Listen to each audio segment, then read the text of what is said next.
بسم الله الرحمن الرحيم. اللهم صل وسلم وبارك على سيدنا محمد. اهلا بكم في قناتي مطبخ تيستي بيتي. ازيكم يا حبايبي، عاملين ايه؟ تعالوا في الفيديو النهارده نعمل شويه مقرمشات كده وتسالي من اللي بتتباع في الافران واللي غليت فجاه وعشان تشتريها محتاجه ميزانيه لوحدها مع انها ما بتتكلفش اي حاجه خالص. في الفيديو النهارده هنعمل مع بعض المقرمشات السوريه او شيبس الافران. هنعمله بطريقه حلوه جدا، هيطلع معاكي هش ومقرمش احلى كمان من بتاع الافران، والاهم انه ارخص بكتير. تعالوا اقول لكم عملت القمر ده ازاي.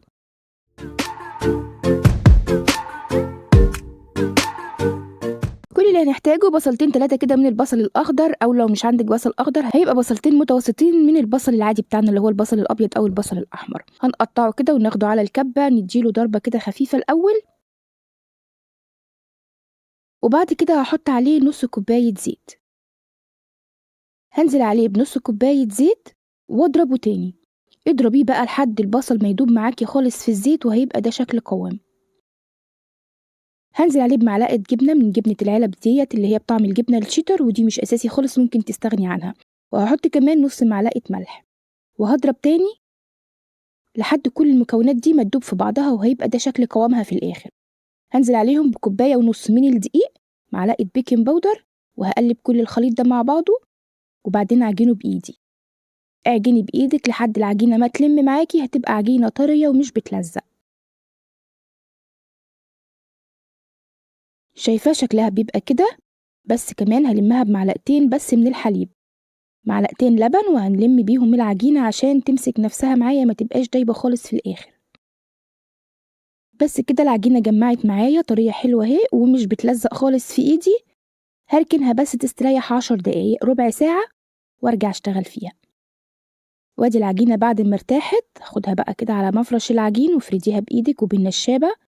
هنفردها بقطر 1 سنتي، وهنفردها على شكل مستطيل عشان نبدأ نقطعها. بقطعت البيتزا كده او بالسكينة، او لو عندك القطعات بتاعة البسكويت اللي بتبقى اشكال قطعي بيها. والزوايد دي طبعا بنلمها ونعجنها تاني ونرجع نقطعها. انا قطعتها مستطيلات كده بقطعة البيتزا، ودي اسهل حاجة نقطع بيها، ودي اسهل طريقة للتقطيع. بالشوكة كده او بعود من اعواد الشوي، وخرمي العجينة كلها عشان ما ترتفعش معاكي في الفرن. احنا عايزين المقرمشات تبقى رقيقة وما تبقاش منفوخة. خرميها بالشوكة عشان نخرج الهواء منها. بعد كده بديها رشة من حبة البركة ورشة من السمسم، وبضغط عليها خفيف كده بالنشابة عشان حبة البركة والسمسم يلزقوا في العجين. هننقلها بقى على صاج الفرن، ولو واحدة اتلخبطت منك عادي جدا، هنرجع في الصينية نعدلها بايدينا كده او بالسكينة ونظبط شكلها.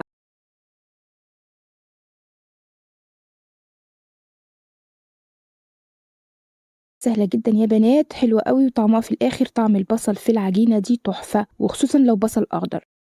بدخلها الفرن على درجة حرارة 180، بتقعد تلت ساعة وبتطلع معاكي بالجمال ده. هشة ومقرمشة، هوريكي بصي بتتكسر معايا بسهولة ازاي. مقرمشة جدا ورقيقة جدا، احلى ب100 مرة من اللي بتيجي من الفرن. جربيها هتعجبك جدا. وده حبايبي كان الفيديو بتاعي النهاردة، اتمنى الفيديو يكون عجبك. جربي المقرمشات الحلوة دي واكتبي لي رأيك في الكومنتات، وما تنسينيش بقى باللايك والشير وسبسكرايب وتفعيل زر الجرس للقناة لو محتوى قناتي بيعجبكم. والسلام عليكم ورحمة الله وبركاته.